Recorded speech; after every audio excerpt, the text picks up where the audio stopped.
సహోదరులు భక్సింగ్ గారి అనుభవములు దేవుడు ఆయనకు బయలుపరిచిన మర్మములను అనుదినము పంచుకొనుట దైవ మర్మములు. నేటి దినము జనవరి 5.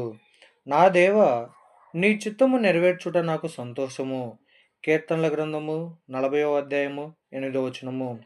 మనము ప్రభు నెరిగిన ఆరంభ దినములలో దేవుని చిత్తమును తెలుసుకొనుట, ఆయన స్వరమును వినుట, ఆయన ఎక్కడ ఏ విధముగా పనిచేయుచున్నాడో గ్రహించుటను ఎరుగక యుంటిమి.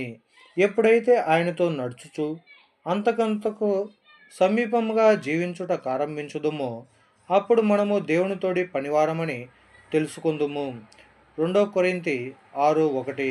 దేవుని వాక్యము ప్రకటింపబడుట, యేసుక్రీస్తు ప్రభు యొక్క నామము హెచ్చింపబడి అంగీకరించబడుట, ఆయన కార్యము జరిగించబడుట చూచినప్పుడు మన హృదయములు ఆనందంతో గంతులు వేయును.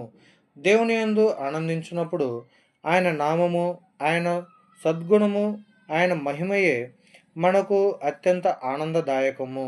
అప్పుడు ఆయన చిత్తము తెలుసుకొనవలననియు దానిని నెరవేర్చవలననియు వాంఛించుదుము.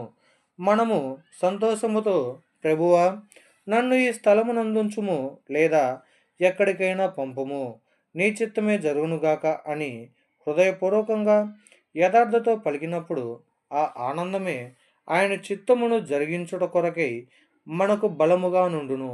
యెహోవా యందలి ఆనందము నీకు బలముగా నుండవలెనని నీవు కోరుచున్నావా?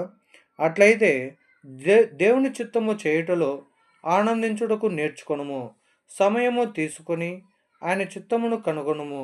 దానిని చేయుట నీకు ఆనందదాయకముగా నుండనిమ్ము. దానిని చేయుటలో నీవు కష్టములను ఎదుర్కొనవలసి ఉండును. ఎక్కువ దూరము ప్రయాణము చేయవలసి వచ్చునేమో. అయితే నీవు దేవుని చిత్తమును చేయుచున్నావను సత్యమే నీకు సంపూర్ణ సంతోషమును కలిగించును.